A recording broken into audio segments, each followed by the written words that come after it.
Ok, hermanos, pues para poder considerar un poquito lo que estábamos viendo hasta hace 15 días, ustedes recordarán que en Efesios capítulo 3, Pablo comenzó diciendo que había una causa por la cual él era o se consideraba un prisionero de Cristo. Y esta causa básicamente era la proclamación del Evangelio.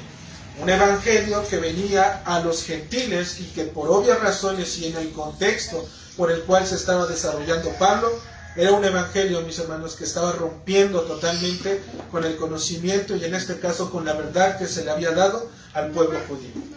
El pueblo judío era el pueblo seleccionado en este caso por Dios. A ellos en su momento se les dieron las promesas, se les dio la esperanza de un Redentor, pero, hermanos, ustedes recuerdan que los gentiles no eran merecedores de esas promesas. Ellos estaban apartados, y eso nos lo recuerda Pablo en Efesios 2, del 11 hasta el 15 más o menos, donde Pablo les va a decir que en aquel tiempo estaban sin Cristo, alejados de la ciudadanía de Israel y ajenos a los pactos de la promesa, sin esperanza y sin Dios en el mundo. Estos eran los gentiles. Y estos gentiles, ahí estábamos incluidos todos nosotros. Y él va a continuar diciendo, hermanos, en este paréntesis que se está haciendo, acuérdense que él abre ese paréntesis del versículo 2 hasta el versículo 13, en donde él va a empezar a explicar, a decir, si es que han escuchado la administración de la gracia que me fue dada para con ustedes.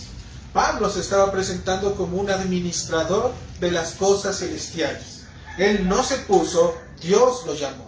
Al ser Dios el que llama, él es, Pablo en este caso, la persona idónea. ¿Para qué? Para poder administrar los tesoros, que en este caso era el Evangelio, aquello que venía a traer salvación a este mundo. Y Pablo nos va a dar la receta para poder entender este Evangelio. Dice el 3 y el 4, que por revelación me fue declarado el misterio, como antes lo he escrito brevemente.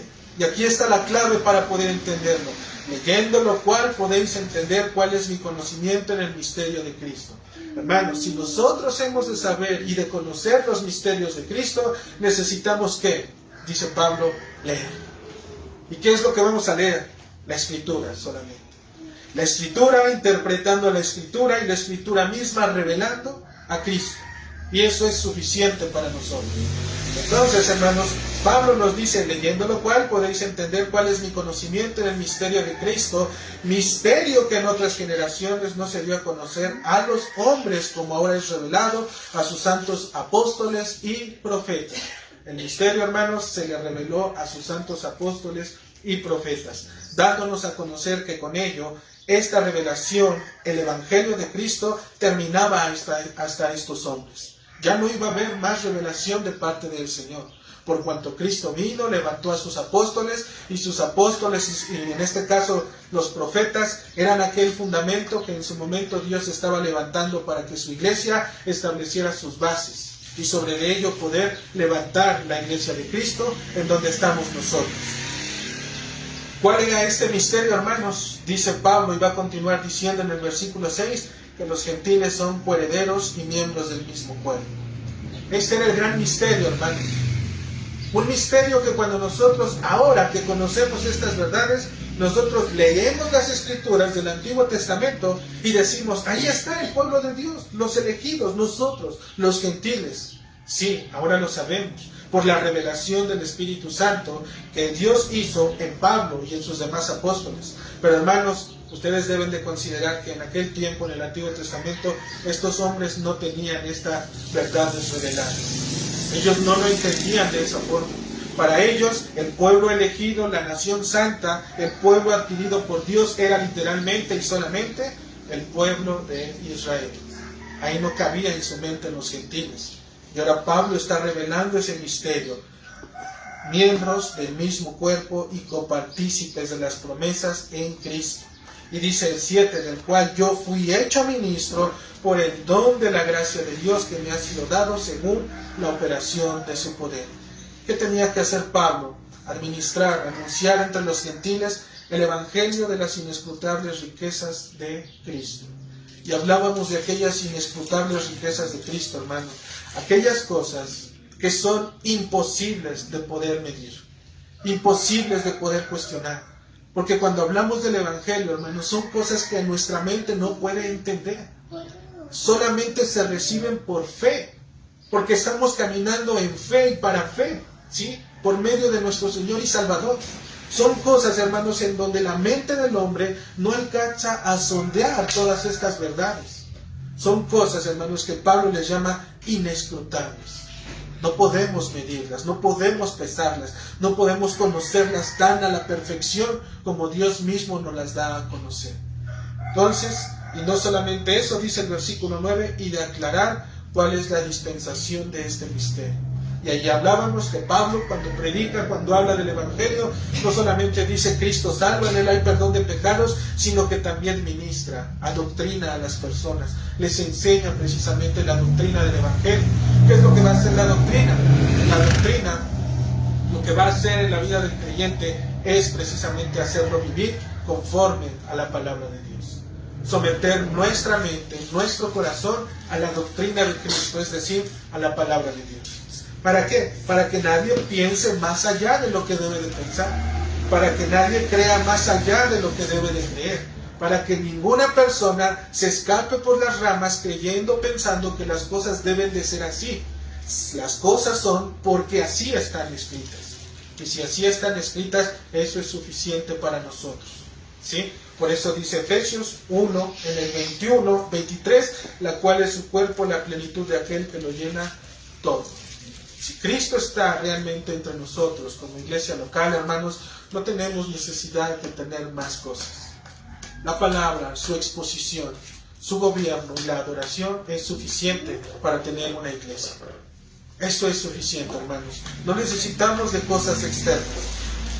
Finalmente, hermanos, el propósito del cual Pablo nos está hablando y nos va a estar diciendo todo esto, va a comenzar donde hoy estamos en el versículo 10 de Efesios 3, en donde nos va a decir, para que la multiforme sabiduría de Dios sea ahora dada a conocer por medio de la iglesia a los principados y potestades en los lugares celestiales. El propósito, hermanos, por el cual Pablo anuncia estas inescrutables riquezas, por las cuales él ya dijo que era un prisionero de Cristo, y para poder seguir aclarando todas aquellas cosas de la dispensación del mismo evangelio que recibió, hermanos, es dar a conocer, dijimos, la multiforme sabiduría de Dios, la cual ha sido puesta en las manos, hermanos, de la iglesia. Y ahora la iglesia, la congregación de hombres, mujeres, jóvenes, ancianos, redimidos totalmente por la palabra de Dios, ahora la iglesia es la encargada de poder revelar este gran misterio y darlo a conocer aún a los principados y a las potestades, y esto es, a las huestes inclusive celestiales que están dentro del reino de los cielos. Por esta causa dice, para que la multiforme sabiduría de Dios sea ahora dada a conocer por medio de la iglesia. ¿Qué es lo que va a dar a conocer y lo que tiene que dar a conocer la iglesia? La multiforme sabiduría de Dios. Y esta sabiduría de Dios, que afecta inclusive, hermanos, a los principados y a los potestades, están en estos lugares celestiales. La manifestación, hermanos, de la salvación revelada a los hombres viene, y ustedes lo saben, a través del Evangelio. Esta es una verdad, hermanos, que todo creyente debe de abrazar. La manifestación de la salvación revelada a los hombres viene exclusivamente solo por el Evangelio. Es decir, no hay salvación fuera del Evangelio. Lo que Pablo está anunciando en este caso, mis hermanos, es que va a aclarar todas aquellas cosas que inclusive los ángeles están conociendo, que están mirando. ¿Por qué? Porque la multiforme sabiduría de Dios ahora ha sido aplicada en este mundo para que ahora los ángeles y las huestes celestiales puedan contemplar esa multiforme sabiduría. ¿Y cómo se va a manifestar esa multiforme sabiduría, mis hermanos? A través de la persona de Cristo. Es a través de la persona de Cristo, hermanos, que aún los ángeles se van a maravillar por la obra de Dios. Los principados y potestades se asombran al ver estos actos que Dios mismo ha hecho.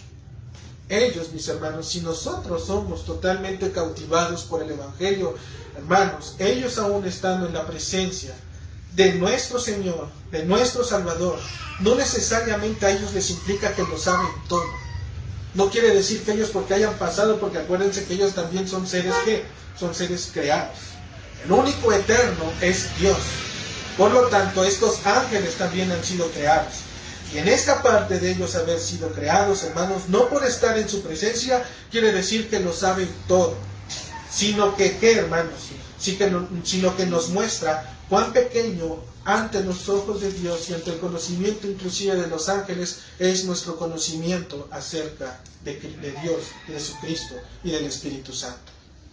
Si ellos mismos se maravillan por las cosas y la multiforme sabiduría de Dios que ha hecho en este mundo para con su iglesia, si ellos se sorprenden, hermanos, ¿cuánto no nosotros nos deberíamos de sorprender por la salvación que ha hecho Dios al llamarnos desde la eternidad y podernos hoy dar a conocer la revelación de su salvación a través de la persona de nuestro Señor Jesucristo? Debes de maravillarte, hermano. Debes de verdaderamente sorprender.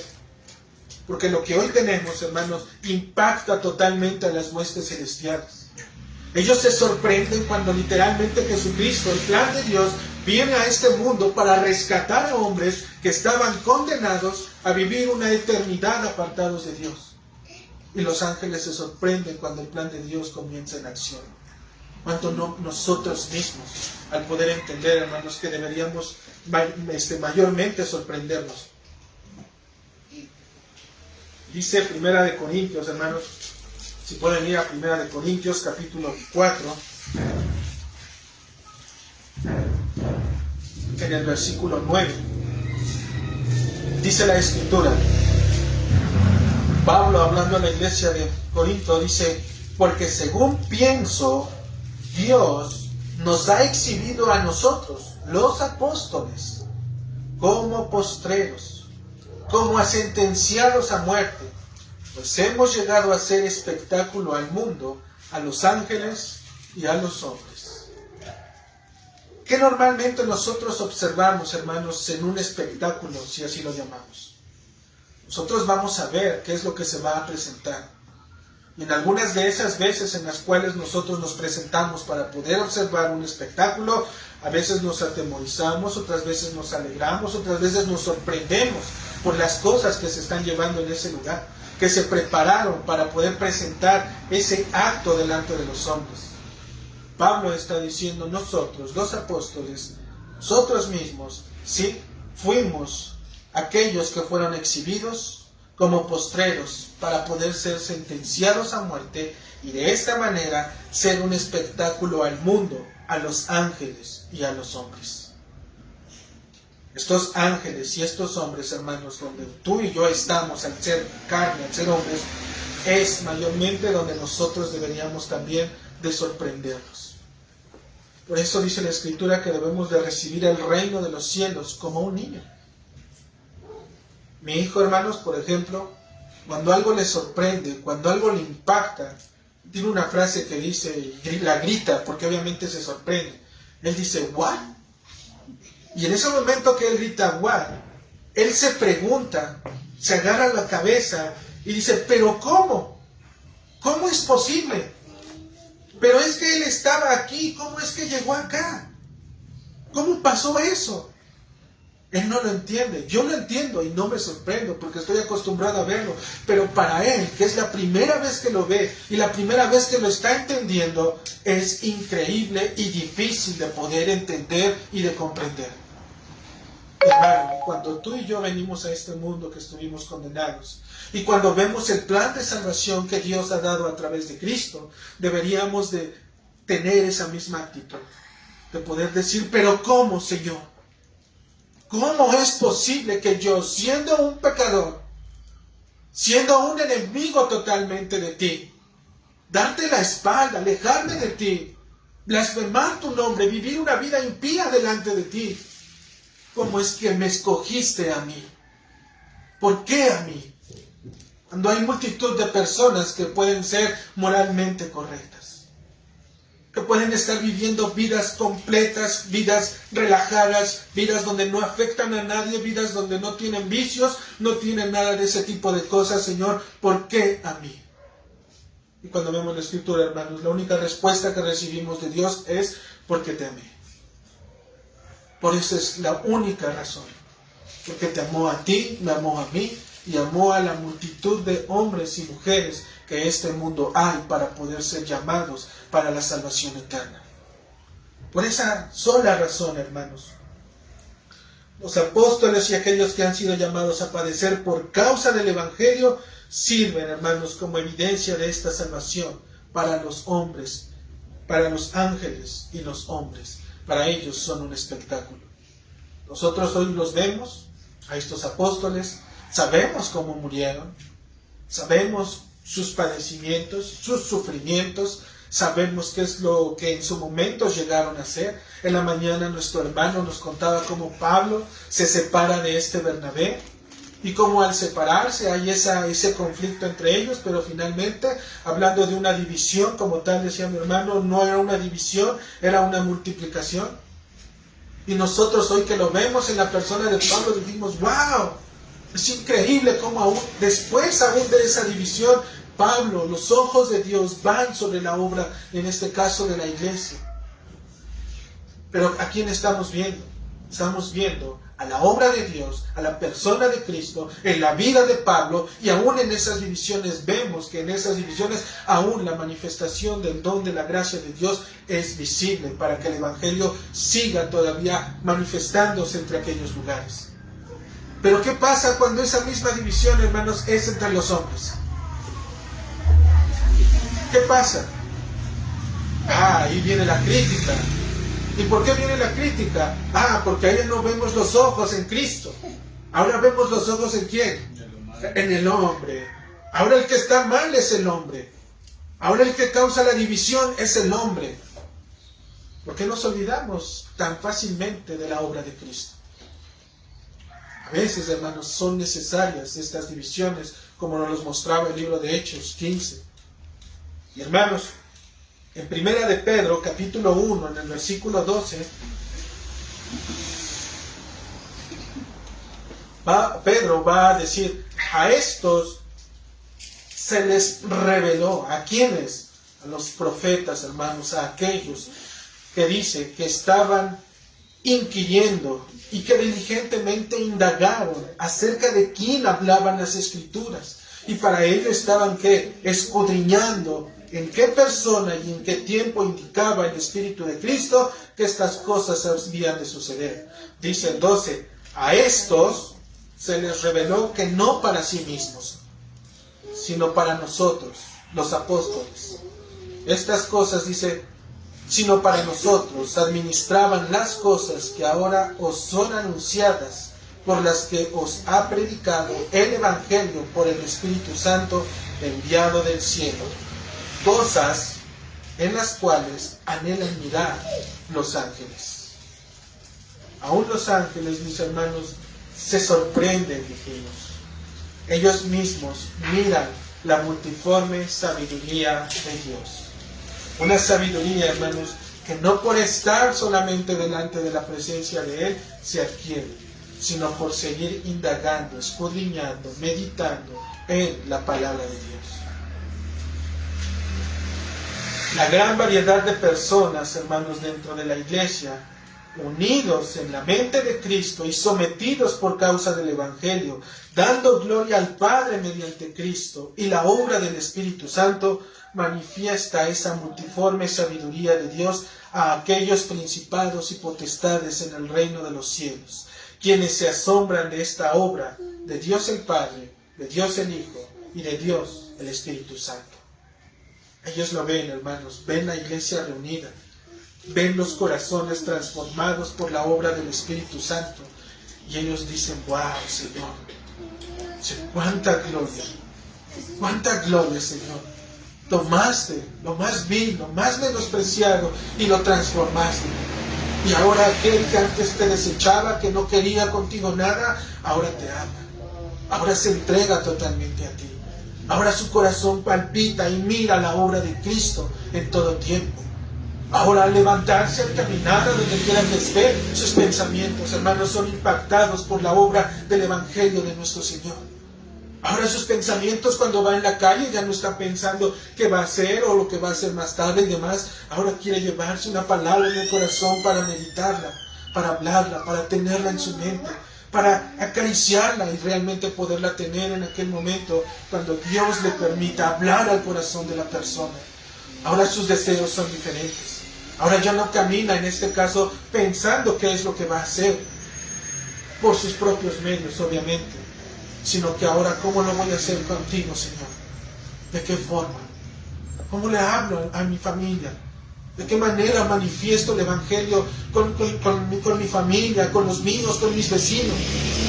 Ellos me conocen, saben quién soy, saben dónde he estado. Señor, ¿cómo le hago? Y la única respuesta que vemos en el Señor solamente es, como a Pablo se le dijo, bástate en mi gracia. Lo que el Señor está haciendo en ti te baste para poder dar a conocer ese reino de los cielos. Siempre y cuando esté apegado, en este caso, a las Escrituras. Hay un texto, hermanos, en Lucas, capítulo 15, en el versículo 5, el cual va muy de la mano con Lucas, capítulo 5, en el versículo 10, el cual habla de un gozo. Habla de un gozo, hermanos, y normalmente ese texto, Lucas, capítulo 15, en el versículo 7, versículo 7, 15:7. Dice la Escritura, os digo que así habrá más gozo en el cielo por un pecador que se arrepiente que por 99 justos que no necesitan de arrepentimiento. Ese texto, hermanos, normalmente las personas lo interpretan o lo llegan a interpretar creyendo que por cuanto una persona se arrepiente en ese momento, ¡pum!, se dispara el gozo. Hay gozo delante de los ángeles porque el pecador se arrepintió. Y así lo creen, hermanos. Entonces, ¿qué es lo que hacen? Cuando llevan y testifican el Evangelio, y cuando la persona se acerca y pasa al frente y hace una oración y dice, sí, Señor, te recibo, en ese momento disparan sus cañones y dicen, wow, en este momento hay gozo en el reino de los cielos, porque ustedes se arrepintieron. Los ángeles bailan y danzan porque ustedes han tomado la mejor decisión. Pero no es lo que está diciendo, hermano. El gozo que hay en el cielo, porque hay un gozo, y sí también es de los ángeles, dice el versículo 10, así os digo que hay gozo delante de los ángeles de Dios por un pecador que se arrepiente. No es literalmente porque el pecador tomó su buena decisión y su parte dentro de la salvación del plan de Dios. Es porque la obra de Dios se está haciendo visible en la persona. Es porque la multiforme sabiduría de Dios ha llevado a poder entender a ese pecador que realmente ese pecador es un pecador. ¿Y quién le dio a entender que era un pecador? El Evangelio, la palabra de Dios. Dios mismo se lo mostró. Por eso es que el gozo lo ven estas criaturas celestiales y dicen, Señor, lo volviste a hacer. Señor, nuevamente lo volviste a hacer. Era un hombre enemigo de ti. Lo dejaste vivir por ese tiempo. Te dio la espalda, hizo de todo. Y ahora está ahí postrado delante de tu presencia, adorándote con un corazón totalmente cambiado y redimido por la obra de Dios. Y los ángeles saben, hermanos, cuando realmente hay un pecador que se arrepiente. No por un pecador que tiene remordimiento. No por un pecador que se duele porque chispas me equivoqué, ya no lo voy a volver a hacer. Es por un pecador que realmente se ha arrepentido. Y ese arrepentimiento, hermanos, continúa toda su vida. No es como un evento solamente que sucedió una vez. Bueno, en este caso sí sucede una vez, pero no es como que en este caso de que hoy me arrepiento y mañana otra vez me vuelvo a arrepentir. Y dentro de 8 días otra vez, porque voy a pecar seguramente en ese momento, porque voy a ir a tal o cual parte, o voy a disfrutar de esto y de aquello, pero ya sé que tengo un Dios que me perdona y que pasa por alto mis ofensas, pero solamente tengo que venir a Cristo y eso es suficiente. Había una persona que era atea y que decía, yo probé el cristianismo durante años. Dice, mi familia me llevó a la iglesia durante años. Yo caminé en el Señor durante años y me arrepentí 1, 2, 3, 4, 5, 6, 7, 10 veces. Dice, pero nunca el Señor realmente me llamó ni me convenció.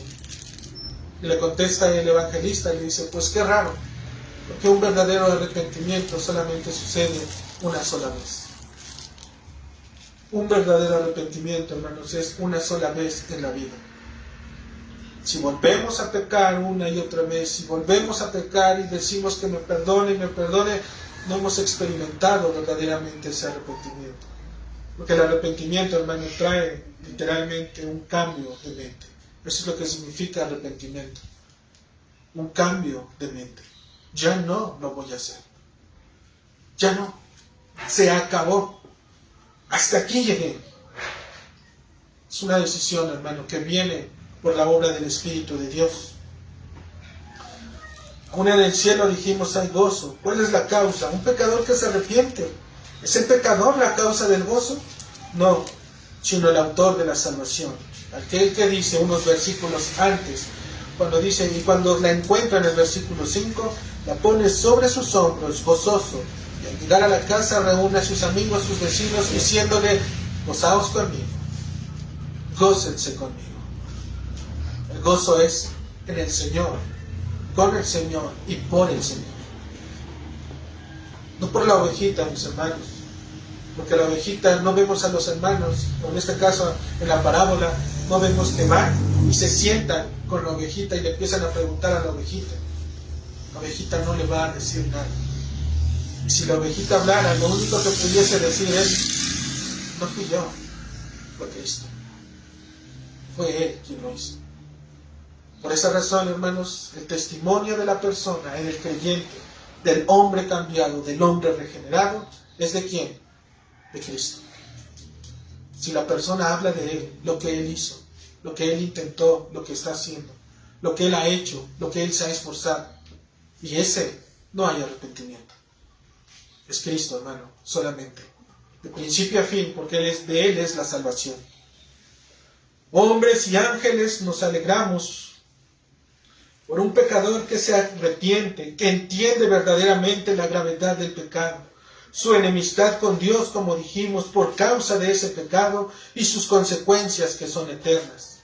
Si nos alegramos por ello, pero mayormente, hermanos, mayormente nuestra alegría, nuestro gozo es con aquel que lo hizo posible, con aquel que lo ha trazado desde la eternidad, aquel que en su santidad y en su justicia perfecta recibió, como dijimos hace un momento, a lo más vil, a lo más despreciable de este mundo, para recibirlo junto a los ángeles, un miembro más en el reino de los cielos, un ciudadano más, hermanos, un adorador más entre los millares y los millares que hoy están delante de su presencia.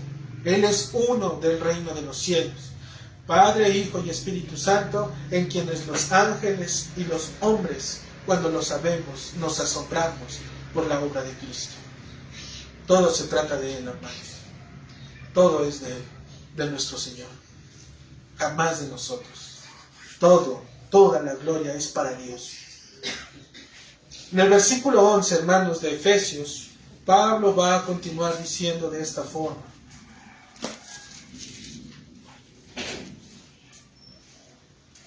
Dice, conforme al propósito eterno que hizo en Cristo Jesús, nuestro Señor.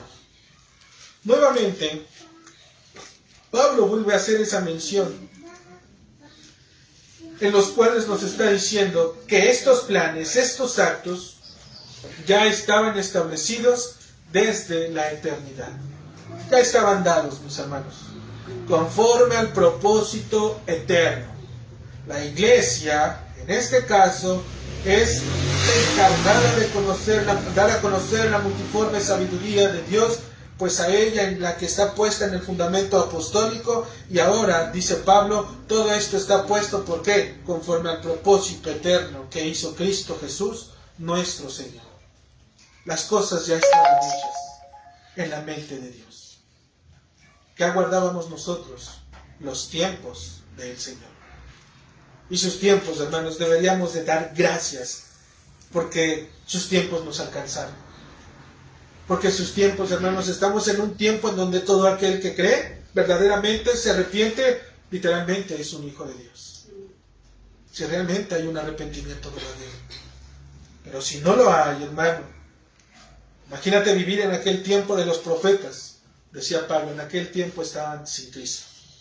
No había esa promesa. Pero hoy el Señor nos da un tiempo a nosotros, a nuestras generaciones y a los que han de venir, para que ellos también puedan ser partícipes de la promesa en Cristo Jesús. Es en Él, mis hermanos. Aún antes que los ángeles fuesen creados, el plan de Dios, hermanos, ya se estaba ejecutando. Ya estaba dando marcha a este plan del Señor. ¿Para qué? Para dar a conocer su gloria eterna entre los hombres y esas huestes celestiales. Este propósito, hermano, es tan antiguo para nosotros y aún para estos ángeles, que aquellos que fueron creados con una naturaleza divina siguen permaneciendo delante de Él, y aquellos que venimos a este mundo y sabemos qué significa ser perdonados en Cristo, ahora, hermanos, ahora sabemos qué significa ser perdonados en Cristo. ¿Tú crees que los ángeles saben o experimentan qué significa ser perdonados si ellos están en la presencia de Dios? Ellos no saben, hermanos, qué significa ser perdonados, pero tú y yo sí lo sabemos. ¿Te has equivocado alguna vez tan fatalmente en tu vida? ¿Te has dañado a una persona? ¿Le has quitado la felicidad o la confianza, la seguridad? ¿Que has jugado literalmente con ella? ¿Le has fallado alguna vez? Si lo has hecho, sabes qué significa. O si te lo han hecho, sabes qué es lo que significa. Pero a eso añádele el hecho de que lo tengas que perdonar. ¿Qué tan fácil es para ti perdonar? Estos ángeles no lo conocen, hermanos, no saben qué significa. Pero tú y yo sí. Y en ese acto de perdón conocemos a nuestro Señor, a nuestro Salvador. Tenemos seguridad y acceso, mis hermanos. Porque conforme a este propósito eterno que es en Cristo Jesús, ahora dice el versículo 12, tenemos seguridad y acceso con confianza por medio de la fe en Él. Aún dentro de nuestra naturaleza corrompida y enemistada con Dios, tenemos el favor y la gracia de poder, dijimos, experimentar qué significa ser perdonado. Tenemos esa gracia, hermano. ¿Qué significa ser realmente perdonado? Y aquel que te hizo, en quien depositaste tu confianza, en un simple perdón realmente de un corazón transformado, lo puedas abrazar, lo puedas recibir, le puedas volver a brindar la confianza que estaba antes de que fuese traicionado. Si es así, es un perdón total. Total, hermano. Pero aún nuestra naturaleza, obviamente, en la carne, pelea contra Él. E inclusive nuestra mente lo sabe, porque decimos, es que Cristo lo hizo. Y Él lo hizo, porque en todo caso, hermano, Cristo nos estuviera reclamando y reprochando diariamente lo que nosotros hacemos mal, ¿sí? Delante de Él. Los ángeles, hermanos, aman a Dios, pero no saben qué significa alejarse de Él. Ellos siempre han estado en su presencia. Ellos no saben qué significa alejarse de Él. Como tú o como yo.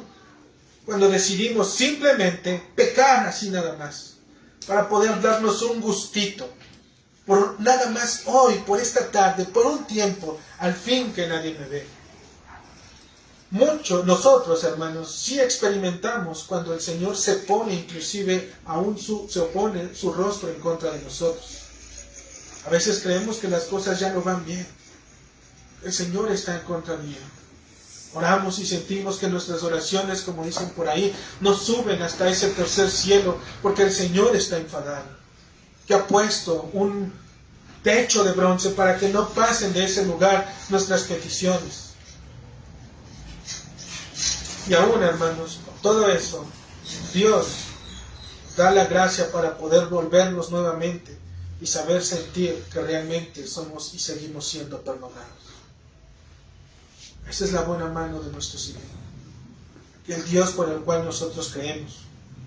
Los ángeles, hermanos, no lo hacen. Si ellos se alejaran de Dios, si estuvieran disgustados con Dios y dijeran, ¿por qué a mí? ¿Por qué yo? Siempre yo. Ellos literalmente, hermanos, estuvieran apartados de la presencia de Dios. Una vez lo hicieron, junto con aquel que se levantó cuando puso sus ojos en el trono de Dios. Una vez solamente lo hicieron estas criaturas divinas, y fue suficiente para arrojarlos al lago de fuego. Una sola vez. ¿Cuántas veces nosotros, hermanos, pecamos en contra de Dios? Pero Dios sigue extendiendo su brazo y su misericordia, porque su brazo no se ha cortado. Sigue llenándonos día a día de su perdón. De un perdón, hermanos, que va más allá de lo que tú y yo podemos imaginar. Ellos, hermanos, estos ángeles, no nos miran tampoco con desdén diciendo, ¿y estos pecadores qué hacen aquí?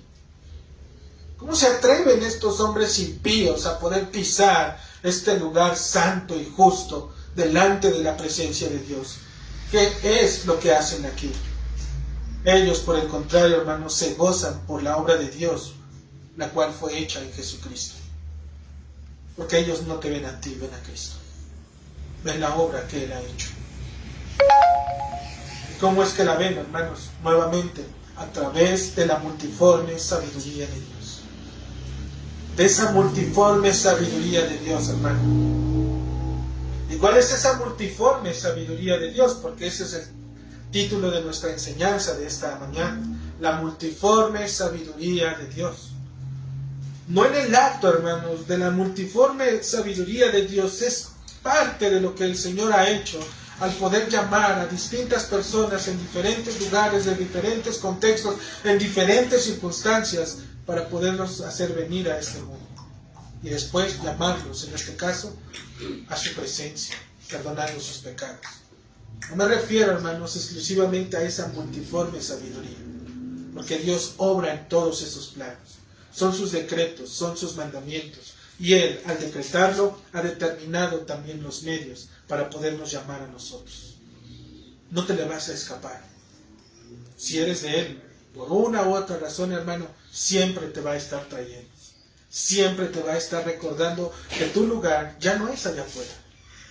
Tu lugar, hermano, ya no es con aquellos que se ríen de las circunstancias, de las adversidades, de los problemas, que les causa gozo y alegría las penas de otras personas, que se mofan, que ponen apodos, que tiran chistes sucios, de doble sentido. Hermanos, esas ya no son tus amistades. Si lo son, creo que estás en un camino diferente. Tus amistades ahora tienen que caminar como tú también caminas. En justicia, en santidad delante de Dios. Estos ángeles, hermanos, ellos, en esta multiforme sabiduría de Dios, y en esto, hermano, no quisiera yo que te vayas con la idea que es mi propia, lo que yo estuve investigando, estudiando, hermanos, es parte de poder estar investigando, pero mayormente esta porción que voy a leer es prácticamente de este varón, de este puritano que es Jonathan Edwards, precisamente cuando él expone el texto de Efesios capítulo 3, versículo 10. Es un texto grande, hermanos, quise simplificarlo, pero quiero que consideren a qué corresponde esta multiforme sabiduría de Dios. Primeramente, estos ángeles, hermanos, al estar con el Señor, ellos entendían precisamente que para estar delante de Él se requiere justicia, juicio y santidad. Son cosas que el hombre por su propia cuenta no tiene y nunca va a tener. Por lo tanto, ellos nunca tenían en su mente, nunca pudieron ver literalmente la obra que Dios ahí iba a hacer para poder llamar a hombres pecadores y poder tenerlos ahora junto con ellos. Ellos consideraron en este caso y miraron primeramente la elección del Hijo. Y desde ahí comienza esa multiforme sabiduría de Dios. Dice Isaías 42:1, mi escogido. Había que escoger a alguien, hermano, porque en este mundo no había nadie que pudiese estar delante de la presencia de Dios. ¿Para qué? para poder abogar por esta causa. Dios tenía que traerse y hacerse de una persona en este mundo que pudiese realmente vivir para la gloria de Dios. Isaías 42:1 dice: He aquí mi siervo, yo le sostendré, mi escogido, en quien mi alma tiene contentamiento. He puesto sobre él mi espíritu, él traerá justicia a las naciones. No es cualquier hombre, hermanos, tenía que ser aquel que Dios mismo tomara. Y dijimos, y entre los hombres no hay ninguno. Dice Romanos 3, todos los hombres se han desviado. Cada uno se fue por su propio camino. Cada uno, mis hermanos. No hay en este mundo nadie justo. Aquel que llega a creer o que llega a pensar que es que yo no soy tan malo, es que yo no hago cosas tan buenas, es el peor, porque cree que tiene una justicia propia. Y delante de Dios, hermanos, no somos justificados por nuestros actos, ni por nuestras obras. Es por la fe en Jesucristo. Ellos consideraron su elección. Isaías 42:1, mi escogido. Posteriormente, viene la obra en la que este escogido, que Dios tomó, se convertiría en nuestro Redentor y en nuestro garante. ¿Quién es un garante? Es aquel que queda como garantía, como confianza de la obligación que tiene que ser pagada. Él es nuestro Salvador. ¿Para qué? Para poder sustituir al pecador. Después de que lo escoge, después lo toma, en este caso nuestro Señor, y dice, Él es el que va a sustituir al pecador. Va a preguntarse este varón Jonathan Edwards y va a decir, ¿quién, con la inteligencia dada por Dios, hubiera pensado en semejante cosa, que el infinito llamado Hijo de Dios tomara el lugar de pecadores, de los rebeldes, de aquellos que son objeto de la ira de Dios? ¿Quién en su sano juicio, hermanos, entre los hombres, pondría a un hombre justo y santo para morir por todos los hombres que merecemos realmente la condenación de Dios? Nadie lo pensaría. Solamente uno, la mente de Dios, en Jesucristo. Es el único, hermano. Solo la mente de Dios podía resolver este conflicto, sin transgredir su propia naturaleza. ¿Por qué? Porque dice el Señor que Él no tendrá por inocente al culpable. Y tampoco justificaría a aquel que transgrede su ley. Dijimos, son cosas que se oponen, sí, pero aún entre esta y vastos enigmas que hay, nuestro Señor nos da la respuesta. Él mismo tendría que ser. Al llamar a su Hijo y al ponerlo Él como un sustituto perfecto para que ahora en Él el pecador pueda ser libre de la condenación del pecado. Ahora viene su encarnación, hermano. Ok, Señor, ya entendimos. Vas a enviar a tu Hijo y tu Hijo va a ser el sustituto. Pero ¿cómo? Si eres Dios, ¿cómo lo vas a hacer? He aquí la multiforme sabiduría de Dios. Viene su encarnación. ¿Cómo lo iba a hacer el Señor? A través de su encarnación. Alguien con naturaleza divina tenía que venir a este mundo en un cuerpo de carne para ser hombre y ser Dios y vivir como uno de nosotros, no siendo partícipes del pecado, sino siendo libre de todo pecado. Esta era la forma en la que el Señor lo iba a hacer. El Verbo hecho carne, dice Juan, para que sea Dios al igual que hombre, en una misma persona. Y de esta manera no hubiese excusa. Dios mismo en un cuerpo de hombre, en un cuerpo como el tuyo, como el mío, hermano, que se cansa, que se fatiga, que tiene sueño, que se aburre, que tiene necesidades.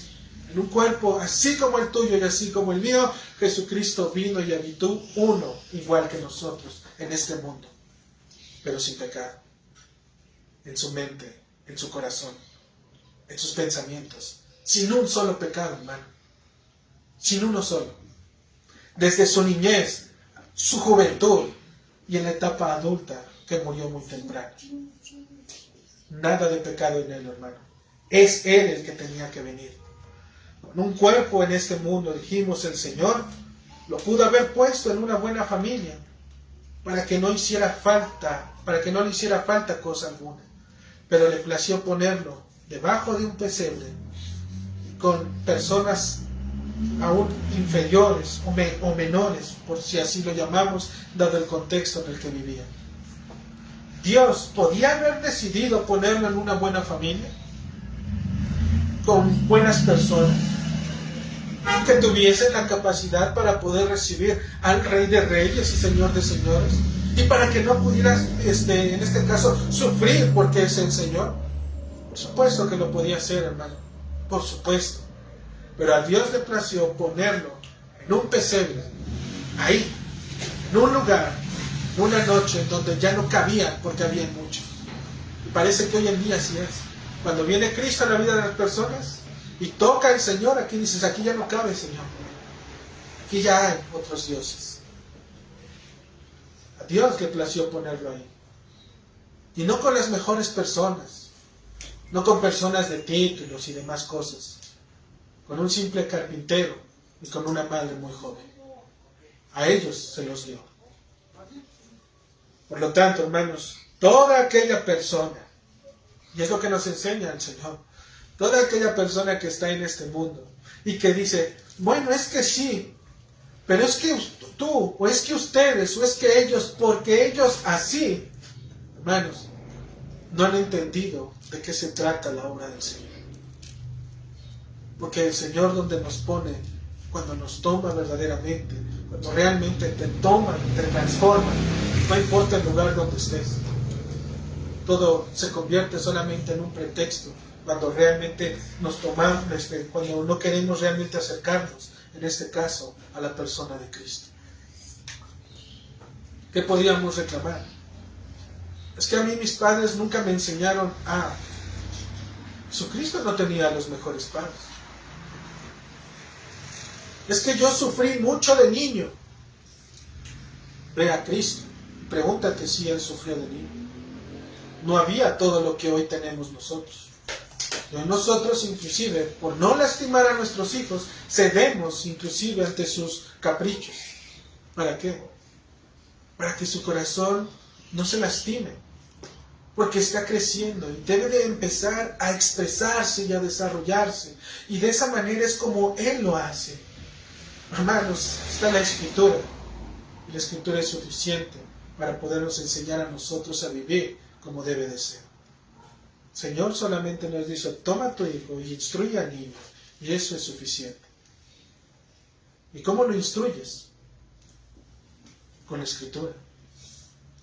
Muéstrale la Escritura, muéstrale a Cristo en la Escritura.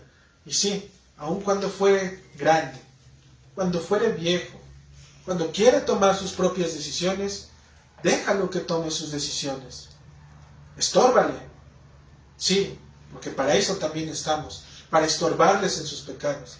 Pero si ellos quieren, déjalos que obren. ¿Quiénes son los que van a sufrir las consecuencias? Ellos. ¿Quiénes son los que van a pagar por eso que hicieron? Ellos. Si queremos siempre estarle resolviendo la vida, a veces nos convertimos en estorbo para que el Señor realmente los llame. Para que realmente el Señor nos permita poder dejarlos y entregárselos totalmente. Y es cuando vemos la diferencia, hermano. Hermanos que conocemos, que nos platican y demás, que decimos, por ejemplo, a mí nunca nadie me enseñó y esto y el otro y demás. ¿Y cómo lo aprendiste? Por mi propia cuenta. ¿Y qué ha cambiado? ¿Sabes qué ha cambiado? Que ahora tu corazón, tierno y apapachador, no quiere que tu hijo conozca realmente cómo es la vida. Porque tuviste que enfrentarte directamente con Dios, para que Dios mismo te soltara y te hiciera ver lo que hoy en su momento el Señor te permite ser. Pero a veces, hermanos, nos limitamos en esa parte. Las circunstancias de su vida fueron establecidas por el Padre, para que toda boca se cierre y confíe en la obra de Dios. Posterior a ello, en esta multiforme sabiduría de Dios, viene la muerte, el Hijo de Dios, en este mundo, padeciendo y sufriendo una muerte. ¿Acaso, mis hermanos, no merecía una muerte mejor nuestro Salvador? El Hijo de Dios. No merecía una muerte al poderlo conocer sus discípulos que era el Hijo de Dios, una sepultura digna, que llegara hasta viejo para poder ver a su descendencia. No, hermanos, no fue así. A Dios no le plació así. La respuesta, hermanos, en este caso, cuando nosotros decimos, no merecía, pensando en la carne, no merecía una mejor muerte, ¿o acaso no se trata del Hijo de Dios? Sí, sí merecía una mejor muerte, y sí era el Hijo de Dios. Pero esto solamente es pensar en la carne. Pero el Padre tenía que dar a conocer a los hombres y a los ángeles las horribles consecuencias precisamente por el pecado, para hacernos saber realmente de qué se trata esta vida. ¿Quieres vivir sin Dios, apartado de Él y hacer tu voluntad? Adelante, hazlo. Las consecuencias se van a pagar, porque no vas a tener un abogado, alguien que interceda. ¿Quieres vivir para la vida, la gloria de Dios? Entrégate totalmente a Él. Vive para Él. Él tenía, hermano, que experimentar para que aquellos que creen en Él no tengan que vivir en carne propia lo que significa ser molido totalmente por la ira de Dios. Él lo tenía que vivir. Y dentro de esta multiforme sabiduría de Dios, hermanos, finalmente, que es que compró nuestra salvación, también era necesario que Él mismo la concediera. Si Él es el autor, si Él la vivió, si Él la experimentó, si Él la pagó, entonces Él mismo es el mismo que debe de ser aquel quien conceda la vida misma. Dios mismo, en la persona de Cristo. Si hemos de ser perdonados, es por causa de la fe en Cristo, que es lo que está diciendo nuestro texto, hermanos, en que tenemos seguridad y acceso con confianza por medio de la fe en Él. En Él, mis hermanos. Creer que Dios vino a este mundo para salvar aquello que estaba perdido es lo que debemos de creer. La vida de Cristo, hermano, demanda tu vida. Su vida demanda totalmente tu vida. Él la entregó de manera absoluta y sin reservas. Él no se quedó nada para sí mismo. Nada, hermano. Nada se quedó para Él. Entonces la pregunta que surge de esto es, ¿por qué entonces los hombres quieren retener para ellos? Si Cristo se entregó completamente y nos hizo partícipes de bendiciones absolutas y eternas, ¿por qué los hombres quieren retener todavía para ellos mismos mientras están en este mundo? ¿Por qué quieren todavía retener? Si Cristo diera bendiciones a medias, hermanos, seguramente en la mente del hombre diría, ¿y por qué nada más eso? ¿Y por qué no nos los dio completo? ¿Y por qué nada más a ellos? ¿Por qué no a nosotros también? Pero cuando el hombre lo hace, siempre hay un pretexto, siempre hay una justificación. Bueno, es que ellos por esto, es que ellos por el otro. Y nos justificamos delante de Dios. Esta es la queja, hermanos, que aqueja, en este caso, el corazón de los hombres. Cristo se dio completamente, y la tarea de todo creyente, hermanos, es darte también completamente en el Señor, no reteniendo nada, porque todo es para la gloria de Dios.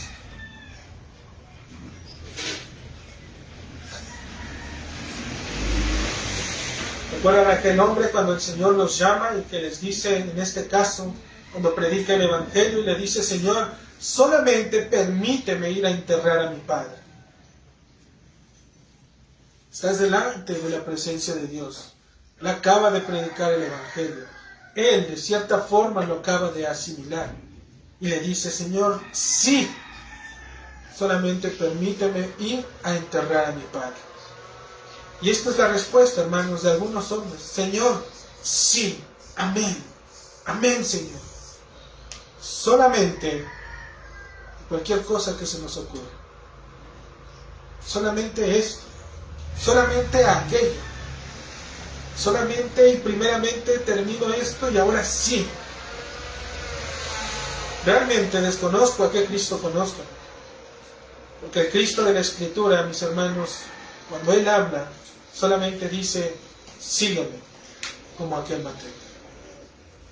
No se quedó a darle explicaciones para qué era que lo siguiera. Solamente le dijo, Mateo, tus oídos están abiertos, tu corazón está dispuesto, la obra de Dios está en tu corazón. ¿Qué es lo que tienes que escuchar? Solamente la voz de Cristo diciendo, sígueme.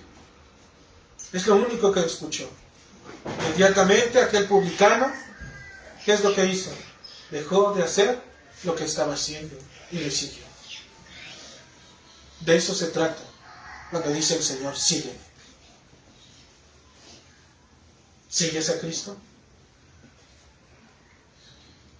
Finalmente, hermanos, en el versículo 13 dice, por lo cual pido que no desmayéis a causa de mis tribulaciones por vosotros, las cuales son vuestra gloria.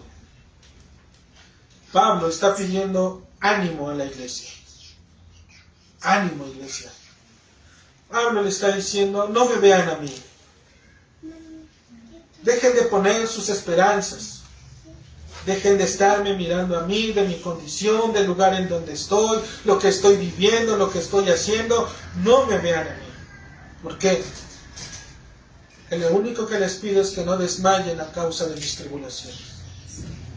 Lo que hoy yo estoy viviendo es para la gloria de Dios.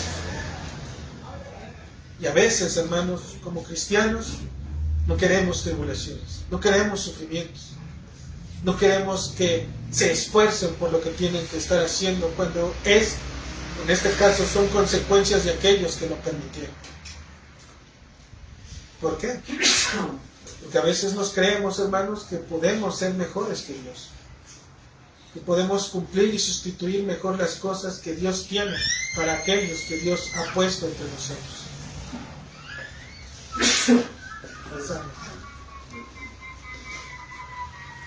Pablo les dice, no desmayen a causa de mis tribulaciones, pues estas tribulaciones son vuestra gloria.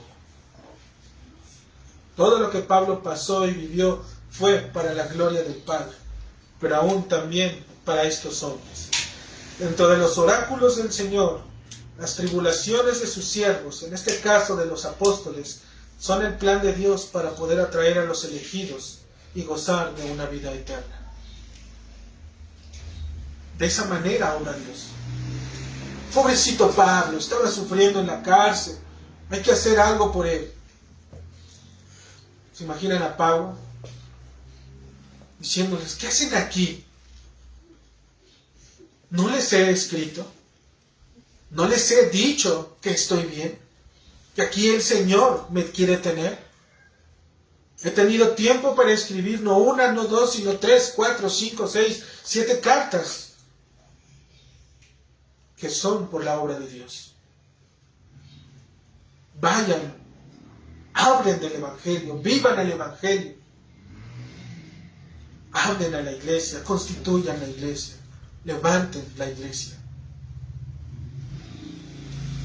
El fruto de los sufrimientos de Pablo en las manos de Cristo les ha dado a ellos una carta, que es la carta a la iglesia de Éfeso. Ese fue el propósito, hermano, por el cual Pablo estaba en ese lugar. Que Pablo, al estar en ese momento, escribiera una carta. Dentro de los propósitos que más el Señor nos da dentro de su Escritura. Pero fruto de ello fue que escribiera esa carta. Esta carta que estaba en el Señor, obviamente, que estaba animando a seguir el camino de la salvación, y aquellos que estaba alentando a poderse gozar en los sufrimientos de Pablo. También poder edificar a la iglesia de hoy. Porque esa carta, hermanos, hoy, al estarla leyendo entre nosotros, también nos edifica.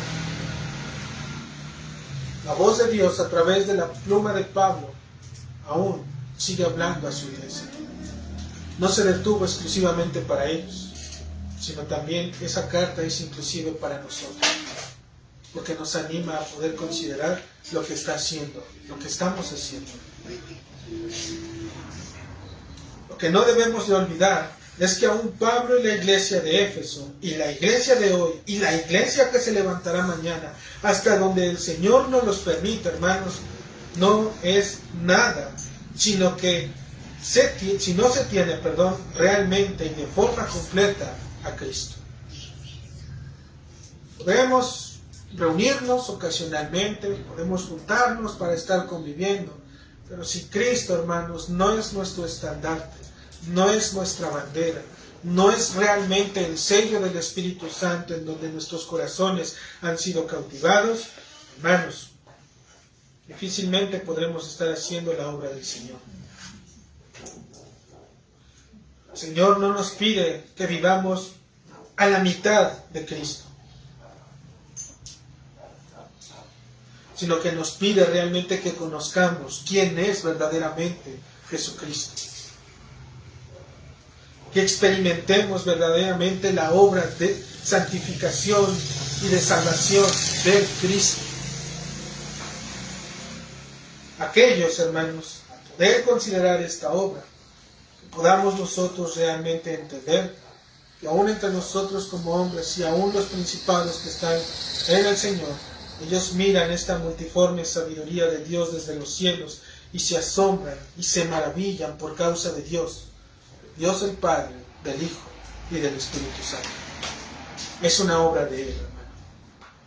Y hoy los ángeles y nosotros, en diferentes lugares, en diferentes momentos, ellos alabando y gozándose con el Señor por la obra de salvación de nosotros, los cuales éramos enemigos del Señor, pero que por medio de Cristo nos ha unido para su gloria.